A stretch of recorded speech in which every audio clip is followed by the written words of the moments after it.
So syempre alam nyo na to, Honda to eh. Sa mga nakakilala sa trim pa lang alam nyo na to.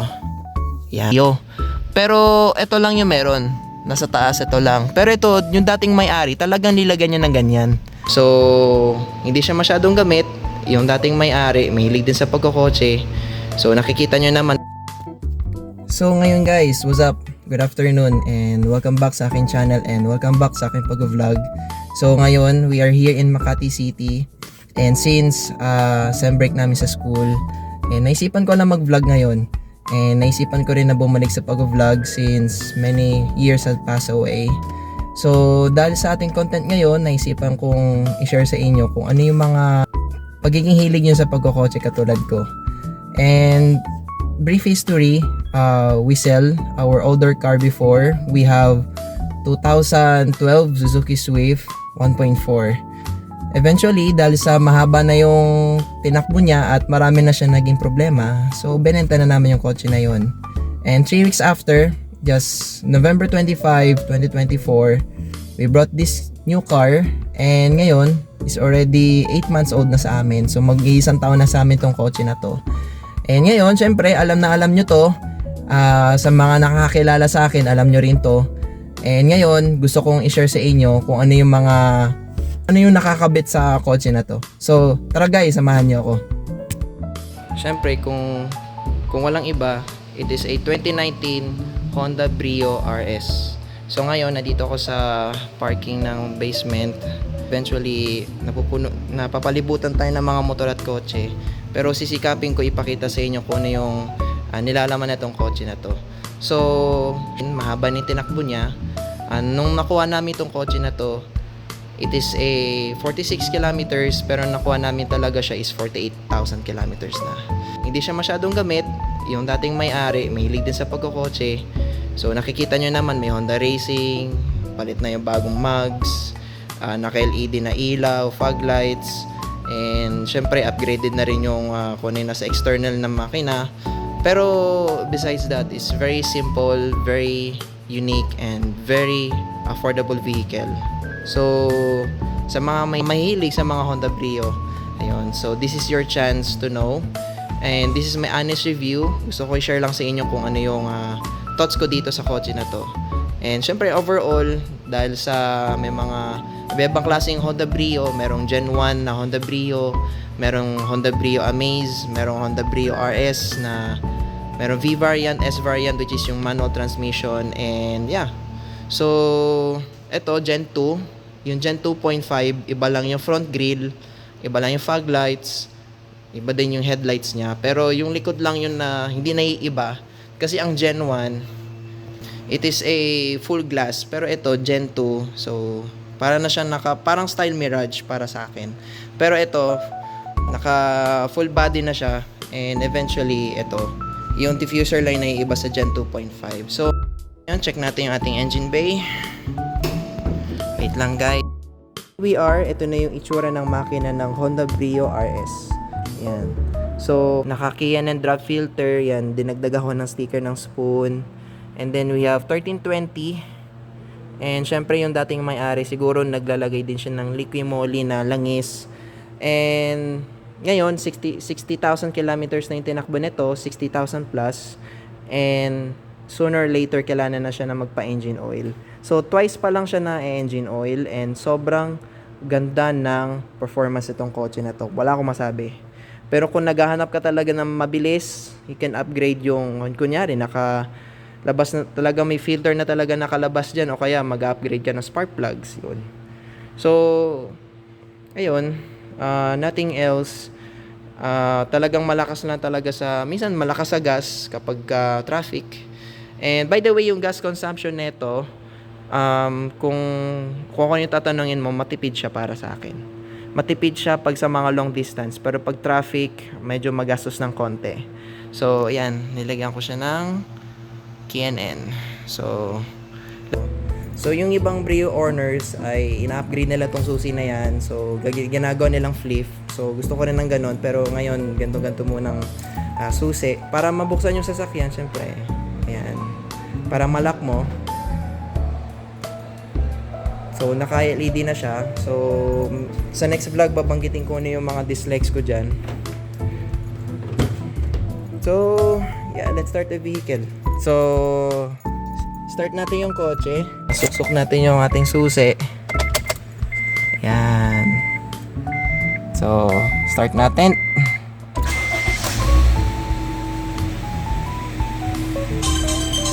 Yan.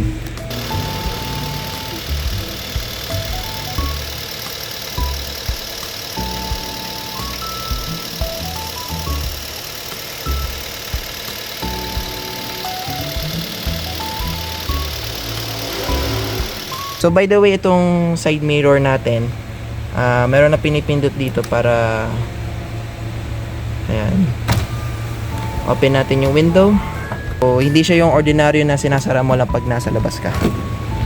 So tingnan natin. Ayan siya. So naka-open yung ilaw and lahat naka-LED na siya. Pati yung fog light naka-LED. Nakakabit na sa Honda Brio na nabili na namin siya. Rota SFR na siya, wrap with 15s. So size 15 tong gulong, naka 195, 55, R8, R85 I think so. So this is a kopya. So lumang tire na yan. So itong harap is naka Kumho. So napalitan lang yan last April. So lalagyan ko din siya ng Type 1R, Type 1 na sticker. Yan. So ito Honda Racing. So itong kotse na to is naka black top na siya. So ito yung pinaka top of the line na Honda Brio. So last year nilagyan ko lang siya ng rain visor kasi nung binili namin to wala siyang rain visor. Yun yung particularly sa mga naka Honda Brio, alam ko pinapalitan nyo to, pero ito gusto ko lang i-leave stock lang muna. So wala pang pambili. So ano na talaga, antena na talaga na OEM na pang Honda Brio. So, ngayon, dinagdagan ko ng sticker. Meron pang dashcam tsaka pang rear view mirror. So, punta tayo sa ibang side. So, ngayon, nandito tayo sa kabilang side ni Honda Brio. So, nilagyan ko lang siya ng Spoon Sports. Ayan. So, yung Honda Racing, ano din siya ng wiper. Pero gusto ko na palitan yung wiper na yan.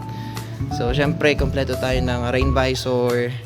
Naka-rota din tayo. Ayan, makikita nyo dito yung IV Tech nakalagay yan.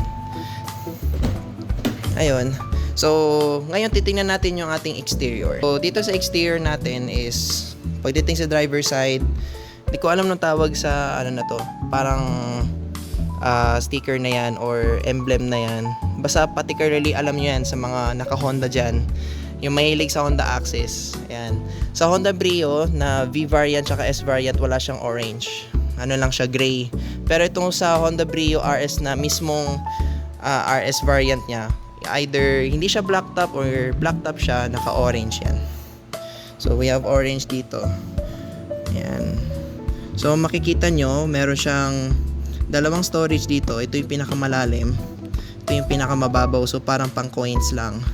So dito yung power switches sa window. Meron tayong speaker. Test natin yung mamaya. Tapos may mga, ito wala naman talaga to.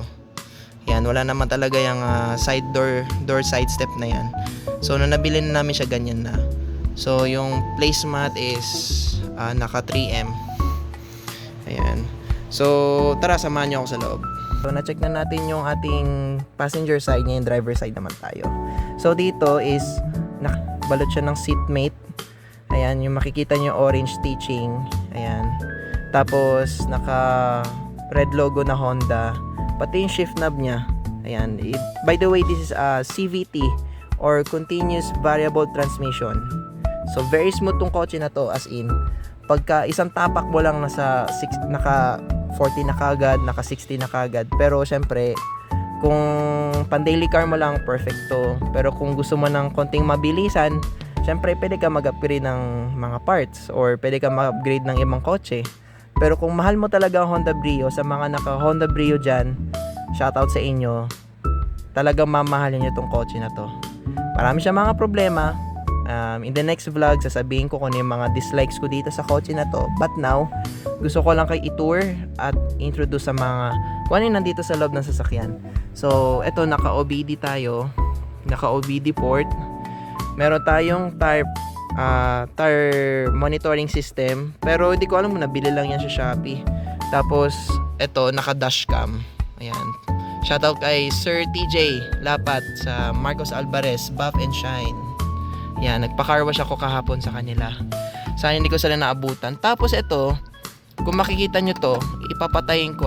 Ayan, hindi siya yung pang original talaga na Honda. Hindi ko alam kung Honda Access ba to o hindi.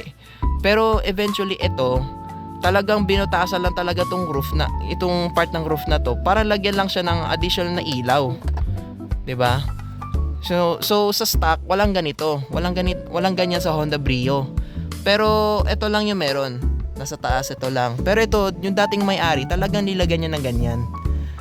So syempre, kulay itim. Yung ating vanity mirror, meron din sa kabila. Ayan. So meron din tayo dito. Mga hawakan, dito lang wala. Syempre, driver tayo. And then, dito naman sa door side, sa driver side natin, mga switches. Yan, orange. Makikita nyo orange accent. Tapos, power locks. Hindi ko alam kung, I think nakita ko to sa marketplace or kasi kasali ako sa Honda Brio Car Club of the Philippines. Etong ganitong switches, may ilaw yan nabibili. So, di ko alam kung magkano siya. I think nasa 1,200 ata. 1,200. Pero di ko pa alam kung papalitan ko siya. So, by the way, itong sasakyan na to is nung nakuha na namin siya, meron ng ganito. So, meron na dashcam. And by the way, is a tawag doon 2D and touchscreen system. So sa mga naka Honda Brio, alam ko yung mga ganong klaseng issue. Muntik na ako mabiktima ng talagang blackout talaga yung screen nito. So far it's working well, pero yung speaker medyo sabog ng konti sa kaliwa. So ayan.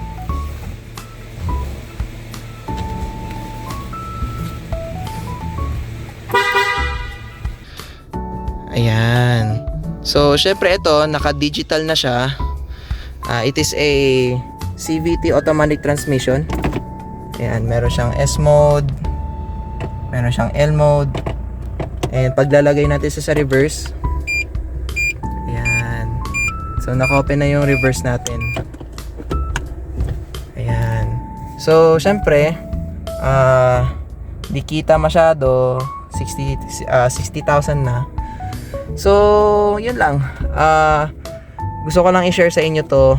Ang own thoughts ko lang to sa kotse na to. Maporma, kahit hindi mo i-set up. At kung i-set up mo man, maporma talaga. So, sobrang tipid sa gasolina. Sobrang madaling isingit sa mga singitan kapag halimbawa, pupunta sa mga eskinita. So kaya mo siyang ilusot. Hindi siya unlikely sa mga naka SUV talaga na medyo masikip. So yun lang guys. So dito naman sa likod, maluwag siya. So it can fit 3 people. Pero syempre kung mapayat ka naman ng konti or mapayat ka, so kasya siya ng 5 hanggang 6 na katao. So tinest ko siya nung Sunday and sobrang maluwag siya sa loob, as in. Honest review lang walang bias or ano man. Pero gusto ko yung likod nito kasi sobrang luwag, spacious, pwede ka ring humiga. So, ayan, test fit natin. So ngayon nandito ako sa likod. And ngayon is makikita nyo naman is malayo yung aking tuhod dito sa upuan. So, hindi pa ganyan yung sleeping position ko kasi in-adjust ko yung kanina. Pero ngayon, I am 5'6". So, kung mga 6-footer, okay naman. Pero yung, tingin ko yung itong, yung kisame nitong Brio, medyo kung matangkad talaga yung nakasakay dito sa likod, mag-a-adjust siya para yumuko. Ayan. So, ito yung loob ng Brio pag nasa likod ka. So, maluwag sa harap din, sakto lang, pero pagdating sa likod, okay siya. So, ngayon ipapakita ko sa inyo yung trunk, yung compartment ng kotse. Ayan. So, ito yung compartment ng ating Honda Brio. Ayan. So, maluwag siya. Ayan. Tanggalin natin tong hard hat. So, ito, hanger. So ganito kay Sir TJ din. Tapos yon, may lalagyan din siya ng payong. May mga stops sa trabaho ni mother, mga papeles, yung mga marble and granite, yan kasya dito. Pero when in terms dito sa likod, I think yung kasya dito is mga nasa 35 liters or 40 liters, di ako nagkakamali. Tapos yan, nilagyan ko lang din siya ng sapin. Meron din siyang pang ano sa gilid ng pinto para hindi maarawan. Tas naka Honda, ano siya, naka Brio tray na rin siya. So yung spare tire nasa loob niyan. Ayan. So ayusin natin. Sarado natin itong compartment. Sa mga hindi ko pa nabanggit na nakalagay na parts dito, naka ultra racing na siya, na strut bar sa baba, sa pinaka ilalim, naka magic collar. So alam niyo naman yung use ng magic collar kapag halimbawa sa mga malulubak, hindi siya masyadong ma-feel. Pero ayan, ma-feel mo pa rin yung medyo lubak pa rin sa kalsada, pero at least stiff na yung ang kanyang suspension. Ganun din sa 1320 sa harapan. So yun lang guys, thank you so much for watching and see you in the next vlog. Peace!